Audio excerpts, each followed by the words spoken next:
Hello everyone, Sachin Sharma maths academy में आप सभी का स्वागत। स्टूडेंट्स, आज के इस वीडियो लेक्चर में मैं डिस्कस करने वाला हूं class 11 maths chapter number 3 trigonometric functions त्रिकोणमितीय फलन। बच्चों, त्रिकोणमितीय फलन चैप्टर का नाम है, तो सबसे पहले मैं डिस्कस करता हूं कि त्रिकोणमिति व्हाट इज़ ट्रिग्नोमेट्री। स्टूडेंट्स, त्रिकोणमिति जो वर्ड्स है वो उसको इंग्लिश में बोलते हैं ट्रिग्नोमेट्री, जिसको दो वर्ड से मिलकर बना है ट्राइगोन प्लस मेट्री। ट्राइगोन की मीनिंग होती है त्रिभुज, मेट्रोन का अर्थ होता है मापना। ठीक, तो त्रिभुज का मापन करना। अब त्रिभुज का मापन मतलब किसका? त्रिभुज में कोण होते हैं, भुजाएं होते हैं, तो त्रिभुज की भुजाओं और कोणों का मापन करना, वही है कि आपकी ट्रिग्नोमेट्री। तो बात सुना, त्रिकोणमिति गणित की वह शाखा है जिसके अंतर्गत त्रिभुज के कोणों एवं भुजाओं के मध्य संबंधों का अध्ययन किया जाता है। उसे हम क्या कहते हैं? त्रिकोणमिति कहते हैं। हम क्या पढ़ते हैं? त्रिभुज के कोण और भुजा के मध्य क्या रिलेशन होता है, उन रिलेशन के बारे में अध्ययन करते हैं, जो क्या कहलाती है? त्रिकोणमिति कहलाती है। बात में फंक्शन क्या, व्हाट इज फंक्शन? देखिए, sine x, cos x, tan x, cot x, sec x, cosec x. अब क्लास 10th में जब हम लोग थे तो इनको हम कहते थे त्रिकोणमितीय अनुपात। आखिर क्या चेंजेस हो गए, क्या परिवर्तन ऐसे हुए कि अब हम उस अनुपात की जगह फलन बोल रहे हैं? तो बच्चों देखो, जितने भी त्रिकोणमितीय अनुपात थे ना 10th में आप पढ़े थे, वो सभी फंक्शन होने के लिए जितनी क्राइटेरिया, जितने नियम होते हैं, उनका ये सब पालन करते हैं। कौन पालन करता है? त्रिकोणमितीय अनुपात। बात समझ रहे हैं?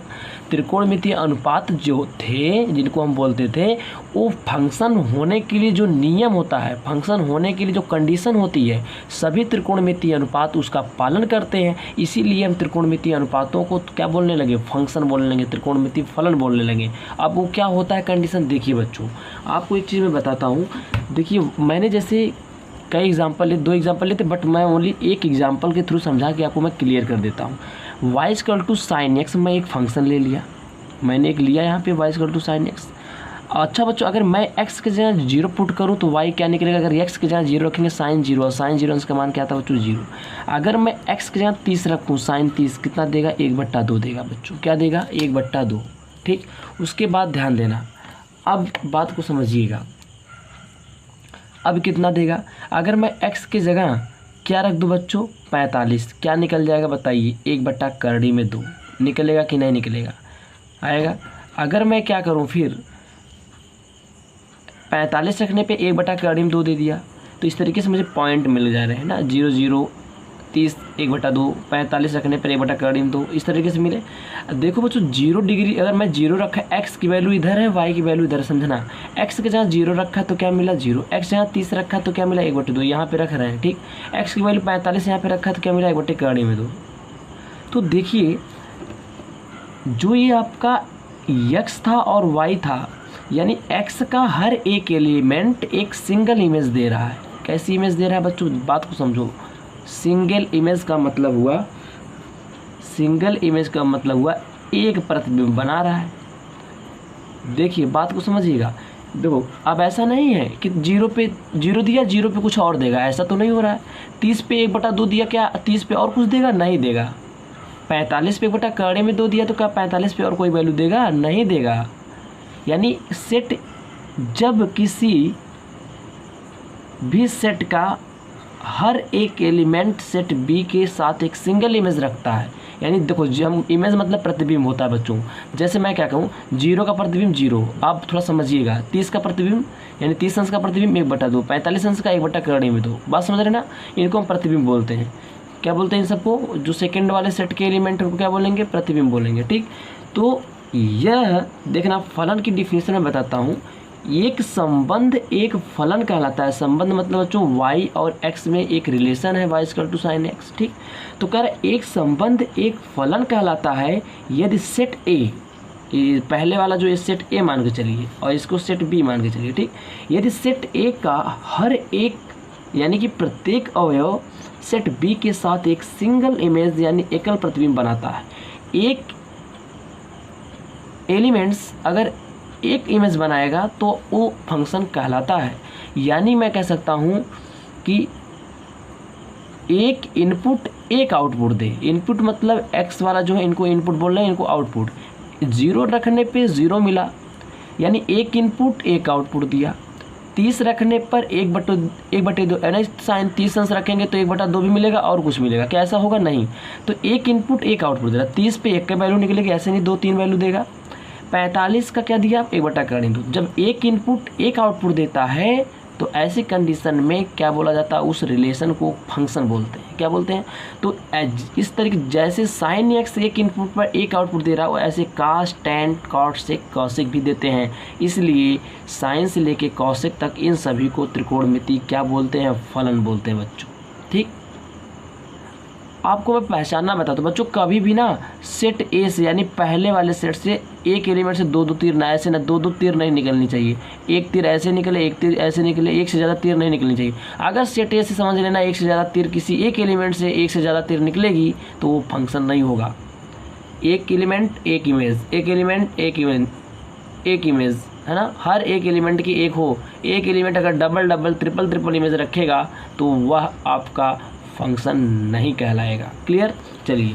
तो सभी त्रिकोणमिति फलन क्या कहते हैं, त्रिकोणमिति अनुपात को त्रिकोणमिति फलन कहते हैं, क्योंकि वो फंक्शन के लिए होने वाली नियम का, क्राइटेरिया का पालन करते हैं।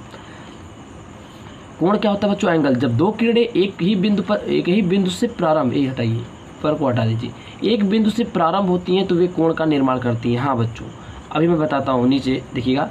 कोण दो प्रकार के होते हैं, धनात्मक कोण और एक होता है बच्चों क्या, ऋणात्मक कोण, पॉजिटिव एंड नेगेटिव एंगल्स। ठीक, तो जब दो किरणें एक ही बिंदु से प्रारंभ होती हैं तो वे कोण का निर्माण करती हैं। दो तरह के कोण होते हैं, पॉजिटिव और नेगेटिव, यानी धनात्मक और ऋणात्मक। अब वो उनके बारे में हम डिस्कस करते हैं, देखिएगा ध्यान से। चलिए देखिए, उनके बारे में डिस्कस करते हैं बच्चों। अब मैं यहाँ पे देखिए, सब मेरे पास कंटेंट रेडी है, मैं केवल समझाना आपको। देखिए बच्चों, क्या होता है एक धनात्मक कोण कब कहते हैं, ध्यान से देना। जैसे ये मेरे पास एक कोई प्रारंभिक रेखा है, देखो लिखा हूँ मैं प्रारंभिक भुजा, ये मेरे पास कोई प्रारंभिक भुजा है। ठीक, यही भुजा ध्यान से देखना, यही भुजा जो है प्रारंभिक वाली ऐसे रखी है, समझो। अब मैं इसको क्या किया कि ऐसे घुमाना शुरू किया, देखो ऐसे ऐसे घुमा रहा हूँ, देखिएगा ध्यान से, ऐसे घुमा रहा हूँ, ऐसे ऐसे घुमा के लाया। मान लीजिए कि प्रारंभिक भुजा घूम के यहाँ पे आके रुकी। अब इसकी कौन सी भुजा बोली जाएगी, अंतिम। कौन सी भुजा हो गई, ये अंतिम भुजा। प्रारंभिक भुजा को मैंने ऐसे घुमाया तो ये घूम के यहाँ तक पहुँची। अब ये क्या हो गया, आपकी अंतिम भुजा। ये देखो, अगर वो घूर्णन जो है ना, जो घुमा रहा हूँ, ये घूर्णन हो रहा है, अगर वो एंटी क्लॉकवाइज, एंटी क्लॉक मतलब देखो एरो बता रहे, ऐसे ऐसे घुमा रहा हूँ, यानी घूर्णन अगर एंटी क्लॉक मतलब एंटी क्लॉक, एंटी मतलब विपरीत, क्लॉक मतलब घड़ी, घड़ी के विपरीत, यानी घड़ी जैसे चलती ना उसके उल्टे। घड़ी की सुई कैसे चलती है, ऐसे टिक टिक ऐसे करके चलती है ना, इस तरीके से चलती। घड़ी गति कैसे करती, सुई ऐसे चलती है, ऐसे चलती है, ऐसे चलती है, ऐसे चलती है। लेकिन ये घड़ी के विपरीत, जब हम घड़ी के विपरीत चलेंगे यानी कि एंटी क्लॉकवाइज, तो क्या कहलाता है, तब उस दशा में प्रारंभिक भुजा और अंतिम भुजा के बीच जो कोण बनता है बच्चों, वो क्या कहलाता है, धनात्मक कोण। बात समझ आई। अगर घड़ी के विपरीत घूर्णन होगा तो कैसा कोण बनेगा, धनात्मक कोण बनेगा। और प्रारंभिक भुजा जिस बिंदु से घूमना शुरू करती है उसे क्या कहते हैं, शीर्ष कहते हैं। उस कोण का क्या कहते हैं, शीर्ष। समझ में आई। जब प्रारंभिक भुजा एंटी क्लॉकवाइज यानी घड़ी के विपरीत दिशा में घूमेगी तो प्रारंभिक और अंतिम भुजा के बीच में जो कोण बनेगा, धनात्मक। ठीक, देखना एंटी क्लॉक का यहाँ बनाया हूँ, देखिए घड़ी के विपरीत, घड़ी की सुइयाँ ऐसे ऐसे गति करती हैं, लेकिन घड़ी के विपरीत घूमेंगे तो एंटी क्लॉक। अब देखो मैंने क्या किया, ये मेरी प्रारंभिक भुजा थी, अब मैंने क्या किया, नीचे की तरफ, देखो नीचे ऐसे ऐसे ऐसे ऐसे, यानी घड़ी की दिशा में घूमने शुरू कर दिया नीचे से। जब हम घड़ी की दिशा में घूमते हैं तो उस दशा में कैसा कोण बनता है बच्चों, प्रारंभिक भुजा मेरी ये थी, घूमी घड़ी की दिशा में नीचे की तरफ, तो प्रारंभिक भुजा और अंतिम भुजा के बीच में कोण बना कैसा, ऋणात्मक। तो जब घड़ी की दिशा में घूमेंगे तो ऋणात्मक कोण बनेगा। देखो ये आपका प्रारंभिक अंतिम भुजा के बीच में जो कोण बन रहा है, ऋणात्मक बन रहा है। ठीक, अब यहाँ पर मैं क्या बता रहा हूँ, यदि घूर्णन वामावर्त यानी घड़ी के विपरीत है तो कोण धनात्मक कहलाता है। अगर घड़ी के विपरीत घूमेंगे, देखिए यहाँ पे घूम रहे हैं ना, घड़ी की गति की दिशा के विपरीत घूमेंगे, यदि घूर्णन वामावर्त है यानी घड़ी के विपरीत है तो धनात्मक कोण। यदि घूर्णन दक्षिणावर्त यानी घड़ी की दिशा में होगा, क्लॉकवाइज होगा, यानी क्लॉक मीन्स